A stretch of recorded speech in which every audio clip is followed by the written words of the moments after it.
Hello and welcome to Books and Beyond. My name is Jimmy Bennett. I'm your host. Um, Books and Beyond is a show where we try to highlight local talent, homegrown talent, and other members of the community, local interests. I myself am an author. I've written 3 books. My first book was The Case of the Flying Corpse. My second, Accounts of William Gillette. And I'm very proud. My third book, a sequel to my first book, The Floating Corpse, is out now, available on Amazon. Hope you'll all check it out. I'm also a co-chairman of CAPA, the Connecticut Authors and Publishers Association. It's a group of writers, publishers, editors, illustrators. We meet once a month at the Groton Regency on Monday nights, the third Monday of every month. If you have any interest in the written word or anything to do with it, and you'd like to come down and check us out, please, we're open to everybody. And we have some exciting events coming up, I hope, in the next few months, and I'll give you more about that as things develop. And through CAPA, I met my guest today, Judy Ricketts-White. Hi, Jim. Thanks How are for you? inviting Good. me onto the show. You're welcome. Me and Judy have done, I don't know, maybe half a dozen, 10 book signing events together. We've always had a great time. Yes, we have. You know, very interesting and stuff. So, but first I'd like to ask you, Judy, I want you to tell everybody, so what do you do for a day job? What's your... Well, I'm a website designer, an illustrator, as well as an author. I design and do alterations on websites, updates, as well as designing them, and I have wonderful clients. So I love doing that. It's very creative, and I get to learn a lot about the technical side of the internet and everything. So I love that. Now, did you go to school for that, or? No, I'm basically self-taught. Nice. I was a graphic designer for many years, and then of course everything sort of morphed into web as the website and internet developed. Right. And so Good. I'm basically self-taught. That's there. you Although I've taken some courses Yeah. on different things along the. Well, you got to keep up with that. I mean, it's changing all the time. You know, it's always moving along. Yes, it is. You know? I wake up and I have to make sure things are still the same. Yep. And speaking of that, now, one day you woke up and decided that you were going to be an author. Well, I didn't. I never really decided that I was going to be an author. It's kind of a funny story because I was a graphic designer and illustrator, and I've done illustrations for years. I've always wanted to do an illustrated children's book for young children. So I had lots of ideas, so I did one illustration, and then I thought, gee, I really should start writing something. So I started writing, and 130 some pages later, I realized it wasn't going to be an illustrated children's book, and it was geared more towards middle grade readers and young adults. So that's how the first Slater Mountain book happened. Oh, okay. So it just sort of,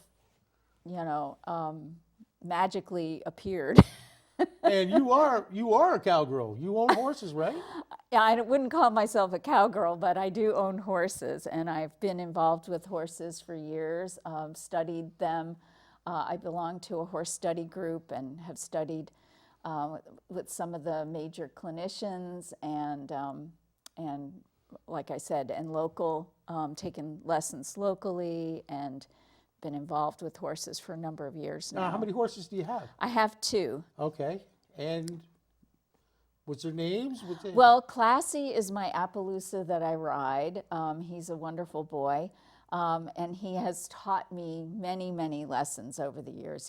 He's about 24 years old now, and I've had him since he was about 6. And then Smoochie is a little mini pony cross, and I'm not sure how old he is. He's probably about 17 to 20 years old now. And he is a companion for Classy, but he's a great guy. They're both great guys. Good. Yeah. So. Good.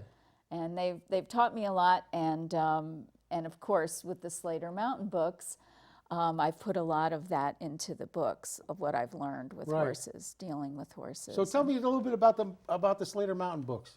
Well, Slater Mountain: The Journey is the first book in the series, and it won a Moonbeam Children's Book Award. And in this book, the main character is a girl, which I think is wonderful.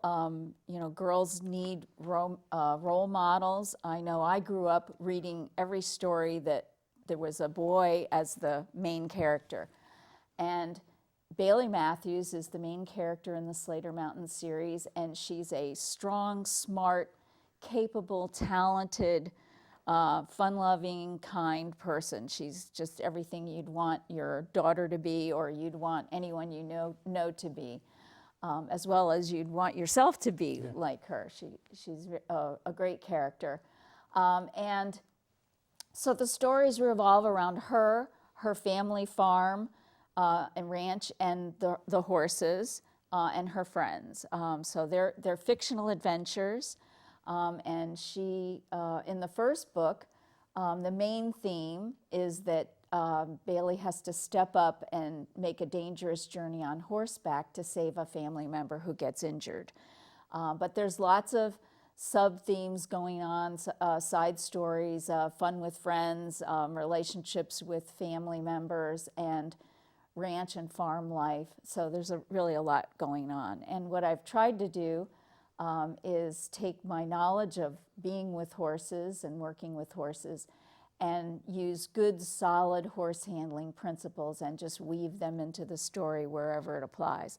They're not meant to be how-to books. They're meant to just be fun fictional adventures, but it makes them more realistic and gives a little bit of educational takeaway. Oh, good. Yeah. Good. So That's nice. I like the way they're lots I of like fun. They're lots of fun. And the second book. And the second book in the series, The Legend, the first one is Slater Mountain: The Journey. The second one is Slater Mountain: The Legend. And in The Legend, the story continues. It's the same characters plus some new ones. And in the Slater Mountain books, the horses are just as much characters as the people. So you get to learn a lot about horses and different horse personalities.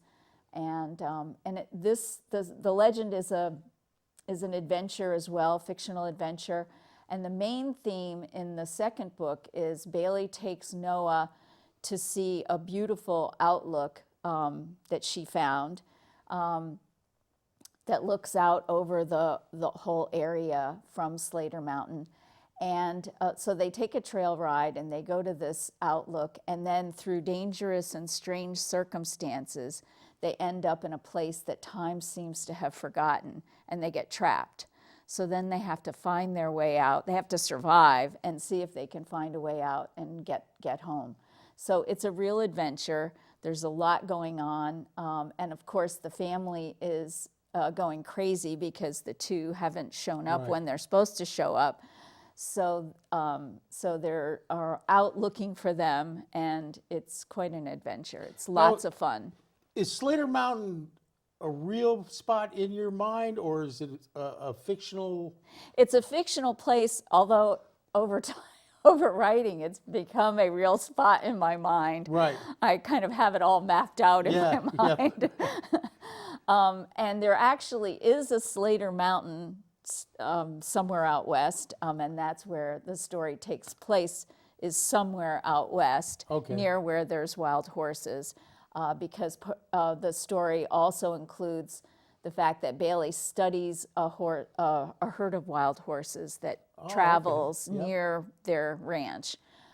So there's a lot in the stories. Right. Yeah. And but there is a Slater Mountain. I can't remember exactly where it is, but it's not necessarily the Slater Mountain that the story revolves around. You know, it's interesting you say that, because it's you know, when my books, a lot of my books are centered around Gillette's Castle in East Haddam. Right. Right. And sometimes I have more trouble trying to fit the reality of Gillette's Castle into the stories.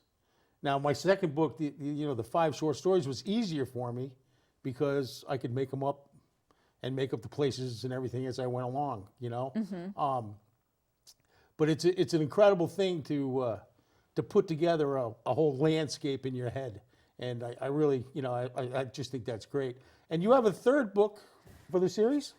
I have a third book that I'm working on now.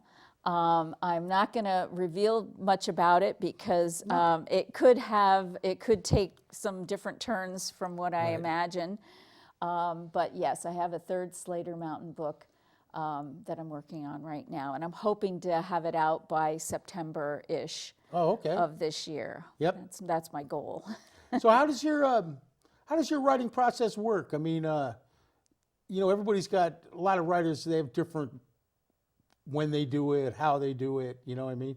Do you have a routine, or do I you? do. When I'm writing, I try to write a couple of pages a day. Right. Rather than just say, I'm going to sit down and write 20 pages or something on a weekend, because then it never happens.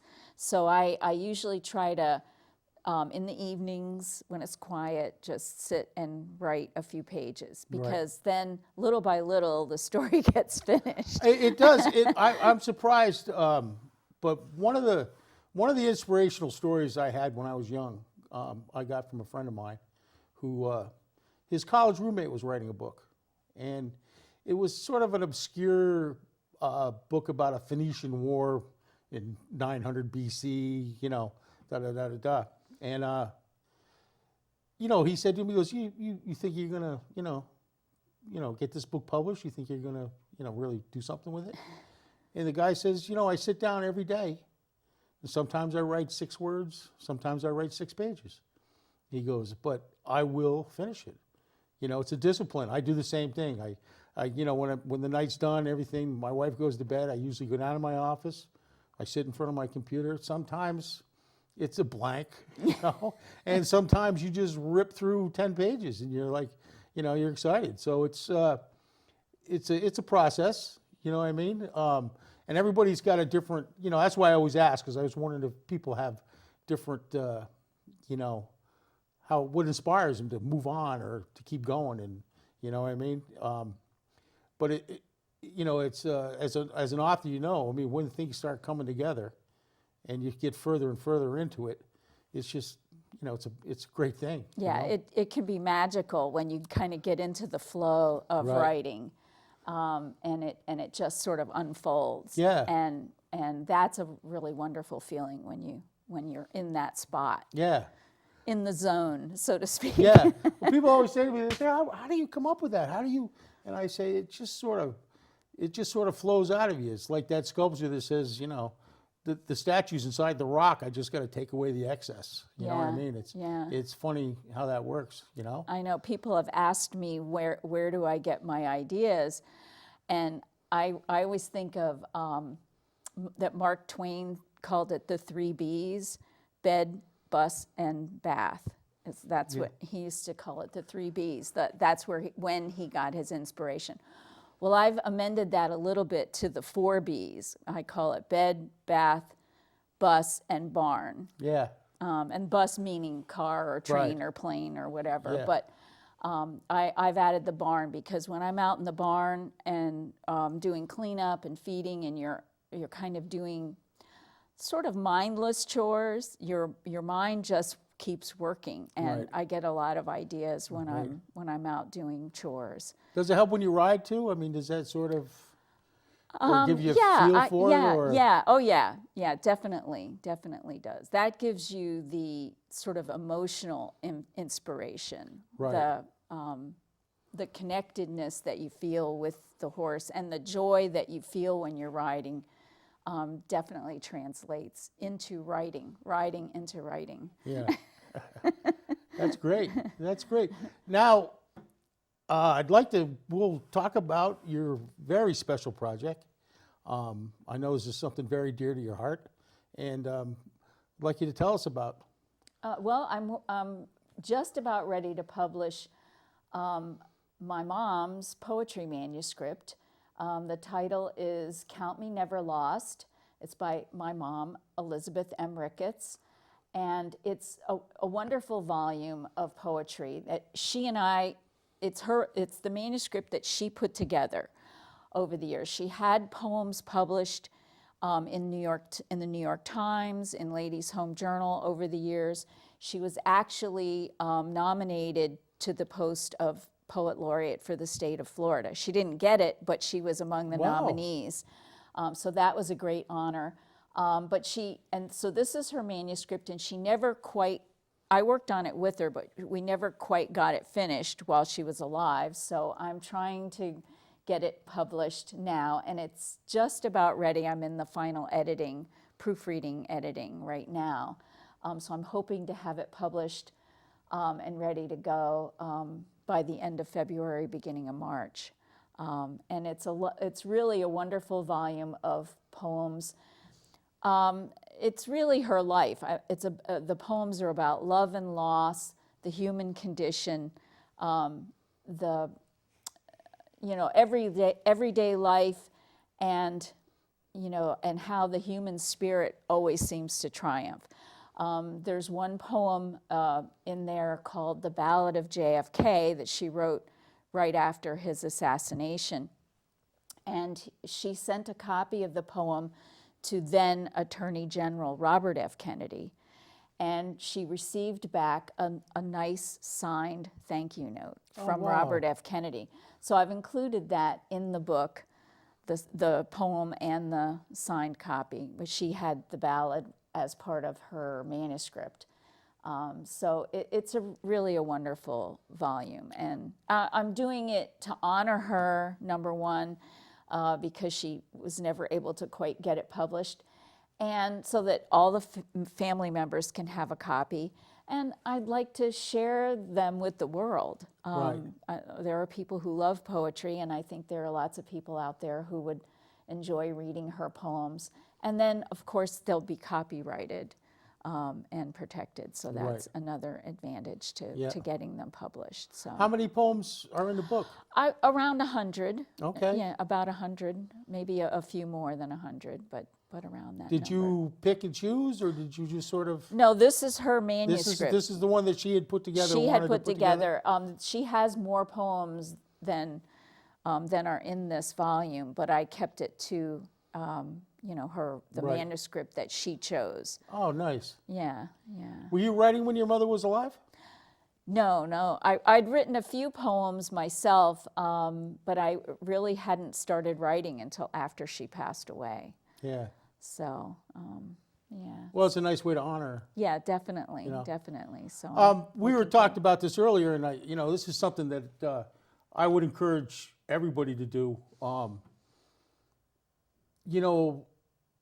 Our family histories, even though they're just our histories or our family's histories, I think it's important that people jot down. It doesn't have to be anything huge. I mean, even if you to go to the fireworks on the Thames River, right, every year. Maybe you think, oh, it's just the fireworks and stuff like that. But in 5-6 generations down the line, those kind of things may not be happening anymore. right. And people wouldn't understand. They go, wow, you mean like 500,000 people, went and watched them blow lights up in the sky, And it's, I'm a big proponent of it because I have a long family history in Long Island, and most of my family's lore is oral, passed down. And I've just started recently over the last, 5 years or so.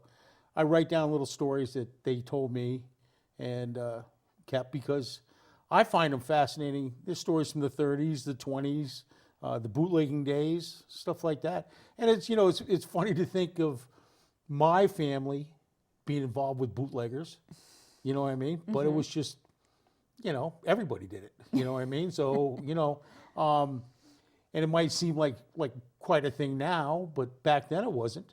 And that's the kind of thing that I think that people should record. And to do something like this for your mother, to publish her stories, her poems, or it's quite a legacy. And like you said, for the rest of your family too, your family should enjoy it. You know what I mean? They should be able to see, the talent that's there. You know what I mean? One of the things I always say about even writing, when I started writing, I take one book every time I publish a book and I put it up in my family library in Long Island. And it's going to be there. Maybe nobody will read it, but I'm hoping that someday, some great-great-grandnephew or great-great-great-granddaughter will pick it up, pull it down, read it, and go, oh, wow, So I think that's a very important thing. It's a good thing, So do you have any events or anything coming up? We haven't done anything in a long time. We got to, Yeah, I do have an event coming up. I'm a member of the Southeastern Connecticut Women's Network, which meets locally once a month on the third Wednesday of every month at Langley's restaurant at Great Neck Country Club in Waterford. Yeah. And they sponsor some evening events, Network at Nights, which are like a business after hours type of an event. And they have one coming up this Thursday, February 6th, and it's going to be at the Connecticut Humane Society in Quaker Hill. So it's jointly sponsored by the Women's Network and the Connecticut Humane Society. It's going to be a fun event. You'll get to meet some of the adorable adoptable pets that they have there. I believe there's going to be a short talk on social networking also, and I'll have my books there, and also the Southeastern Connecticut Women's Network current president, Denise Howard-Klott, who actually flew helicopters in Iraq and wrote a book about, she found a dog over there, and then this is the story of what it took to bring that dog home to the States after she was no longer in the military. And it's titled Jamila's Big Adventure. She will be there and have her book as well. So we'll have our books for sale, and the proceeds of the evening and book sales will be they'll be donated to the Connecticut Humane Society. So it's a wonderful event. There'll be fun things happening, lots of great people. There'll be some light hors d'oeuvres or whatever. In order to attend, the public is welcome, but in order to attend, you need to go on the website to register for the event, and it's www.sectwomensnetwork.org is the site, and so it's easy to register. So it'll be lots of fun, and I can't wait to meet some of those puppies and dogs and cats and everything, and it'll be lots of fun. So I'm looking forward to that.